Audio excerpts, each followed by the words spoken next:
انا جعلناہ قرآنا عربیا، بے شک ہم نے قرآن کو اتارا ہے عربی زبان کے اندر، عربی بنا دیا ہے اس کو، لعلکم تعقلون، تاکہ تم اس کو سمجھ سکو۔ تو قرآن حکیم کا عربی میں آنے کا مقصد کیا ہے؟ قرآن حکیم کو سمجھ سکو، یعنی قرآن کا پرائمری مقصد اس کی تلاوت کرنا نہیں ہے، اس کو چومنا چاٹنا نہیں ہے، بلکہ سمجھنا ہے۔ یہ کتنی حیران کن بات ہے کہ قرآن حکیم دنیا میں سب سے زیادہ پڑھی جانے والی کتاب ہے، لیکن اس کا تاریخ پہلو یہ ہے کہ قرآن حکیم دنیا میں سب سے زیادہ بغیر سمجھ کے پڑھی جانے والی کتاب ہے۔ اتنی زیادہ کوئی ایسی کتاب نہیں جو بغیر سمجھ کے پڑھی جاتی ہو۔ آپ کو آپ کا کوئی دوست انگلینڈ جا کے انگلش میں خط لکھے اور آپ کو انگلش نہ آتی ہو، تو آپ کئی لوگوں سے کوشش کریں گے کہ یار یہ جو اس نے خط لکھا ہے مجھے پتا چلے میرے دوست نے میری طرف کیا روانہ کیا۔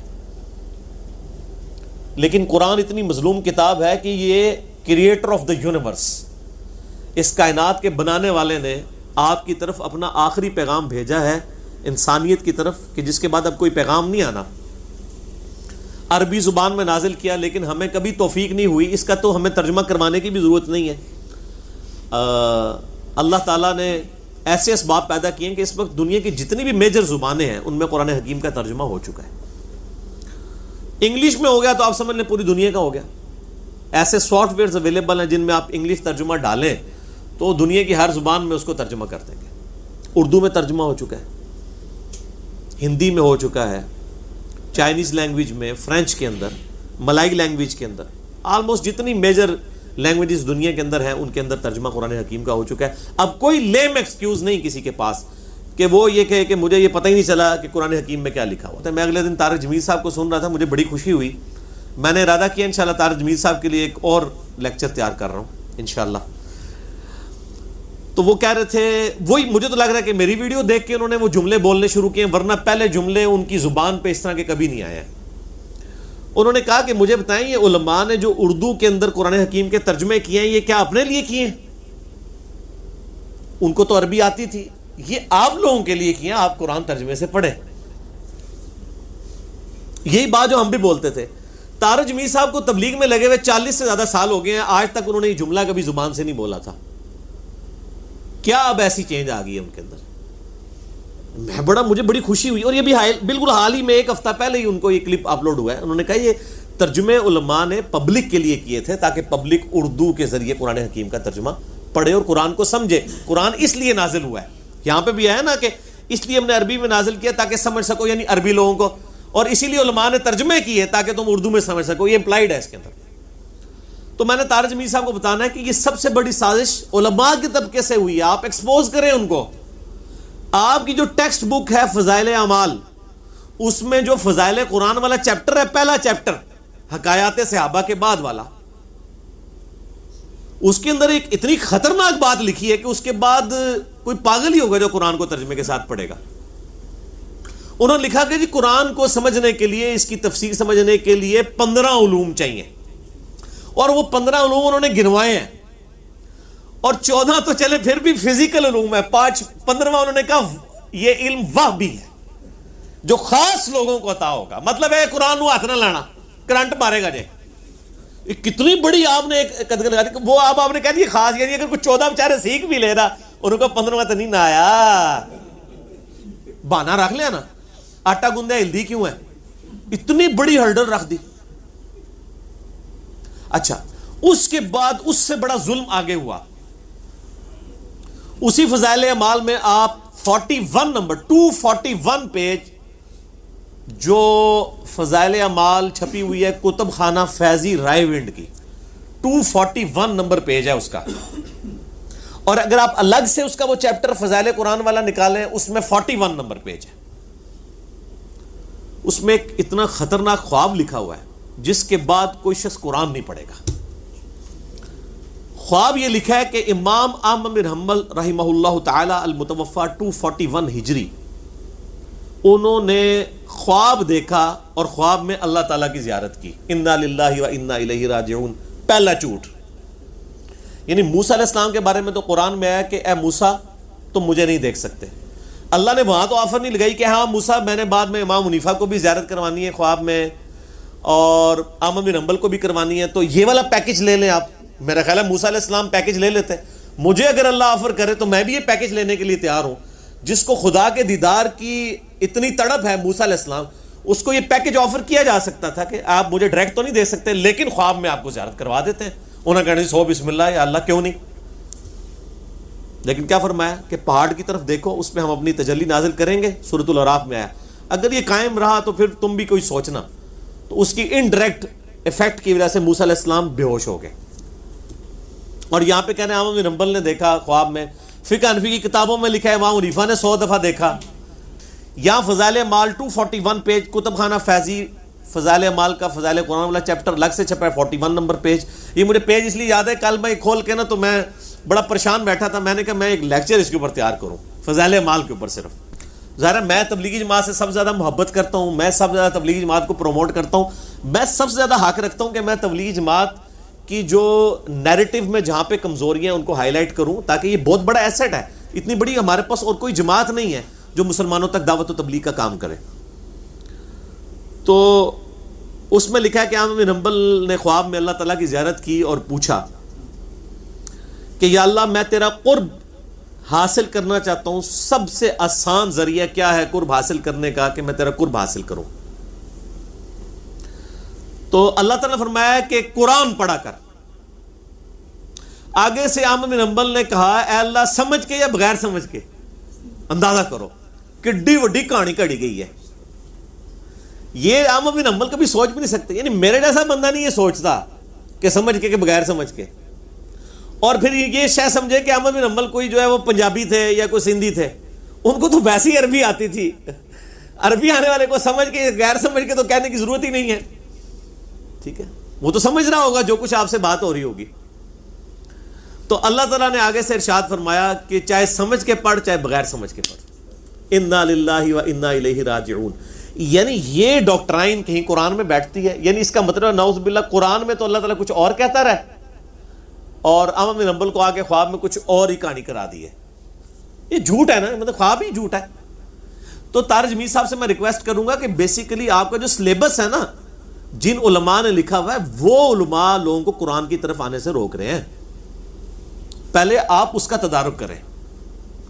آپ کہہ رہے ہیں کہ صاف ستھرا پانی کا تالاب میں نے جمع کیا ہوا ہے, بھائی اس میں گٹر کا پانی جہاں سے شامل ہو رہا ہے اس گٹر کے جو نل ہے اس کو بھی بند کریں, ادروائز آپ کے پاس جو صاف ستھرا پانی ہے یہ بھی تعفن زدہ ہو جائے گا. تو یہ تو ان کی ڈاکٹرائن ہے.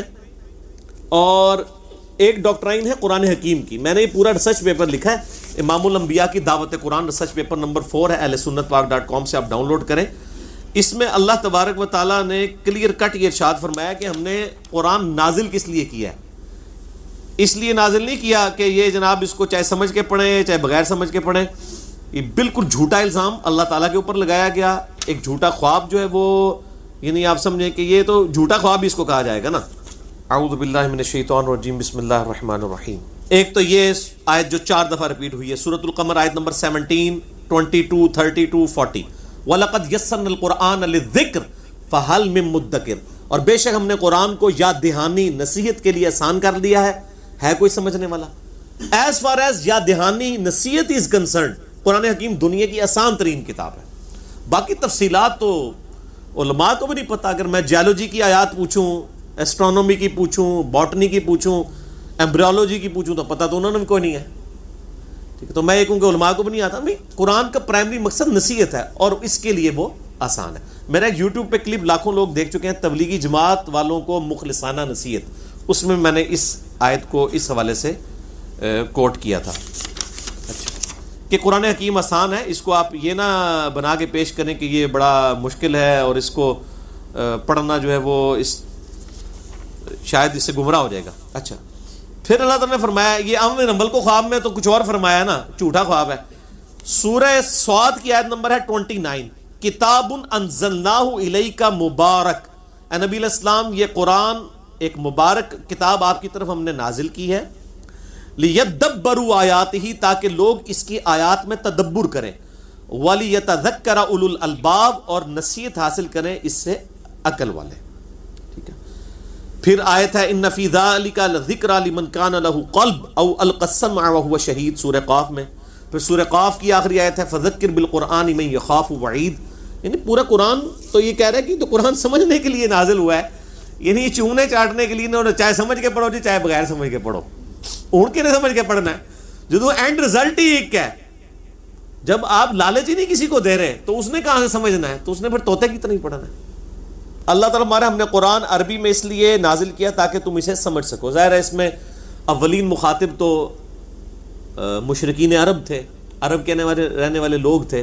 ان کی زبان میں چونکہ انہی کو اللہ تعالیٰ نے جو ہے وہ اٹھانا تھا، یعنی قرآن حکیم کی جو مرکزی دعوت ہے وہ عرب کے لوگوں کی طرف ہے، انہی کو اٹھا کے پھر پوری دنیا تک قرآن کا پیغام پہنچانا تھا.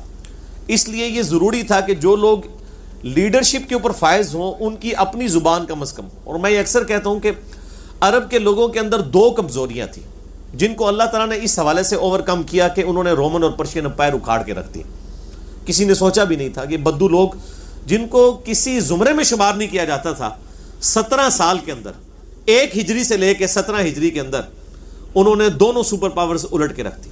ان میں ایک کمزوری یہ تھی کہ طوائف الملوکی تھی، یعنی آپس میں لڑتے رہتے تھے، ایک قبیلہ دوسرے سے لڑتا تھا، کوئی ایک یونٹی نہیں تھی کہ ایک جھنڈے کے نیچے وہ جمع ہو.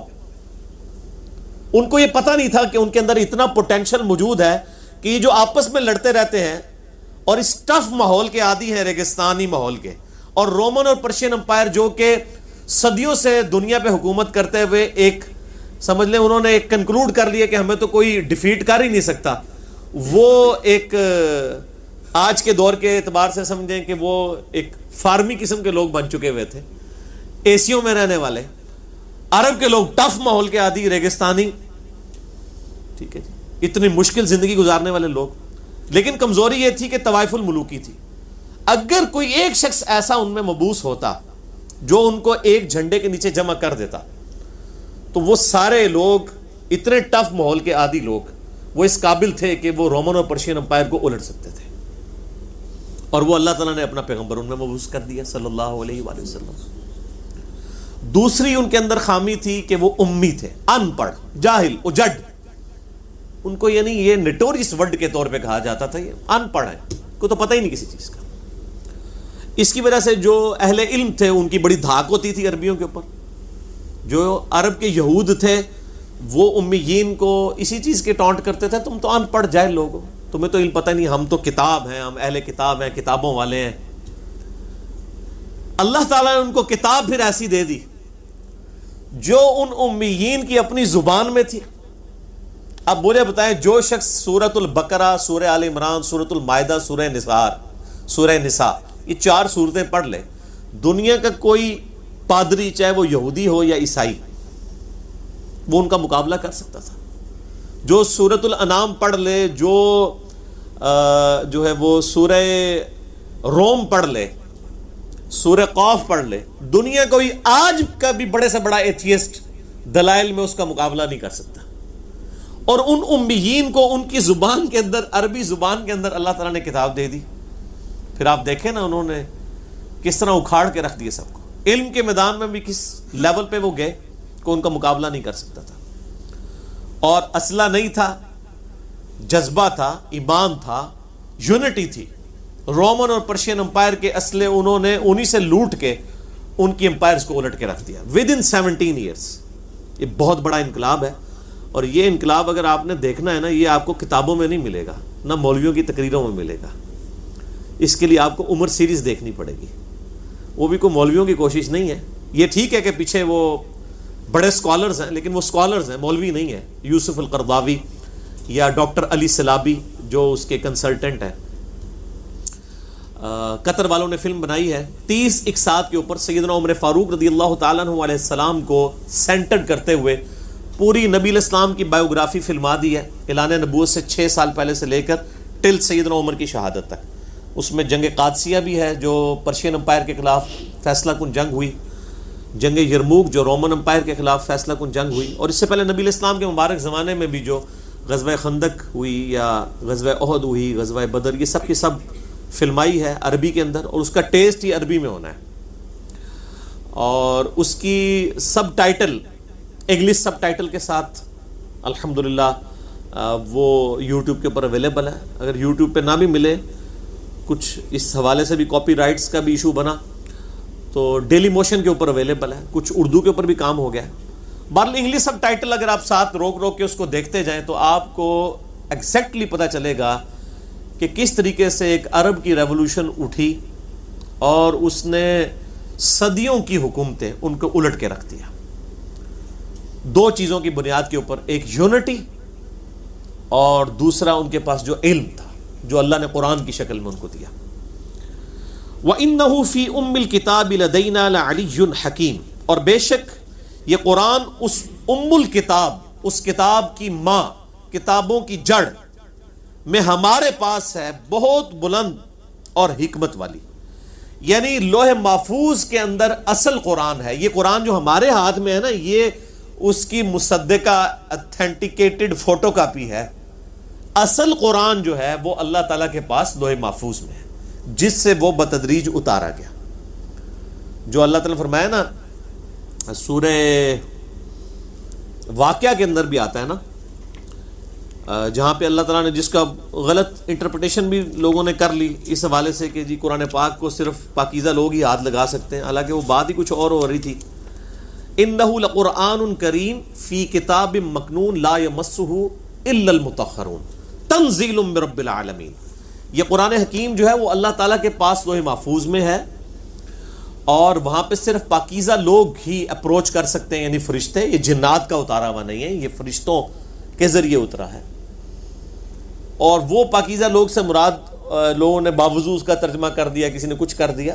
صرف ایک چیز ہے جو جامعہ ترمذی میں اور ابو داؤد کے اندر موجود ہے.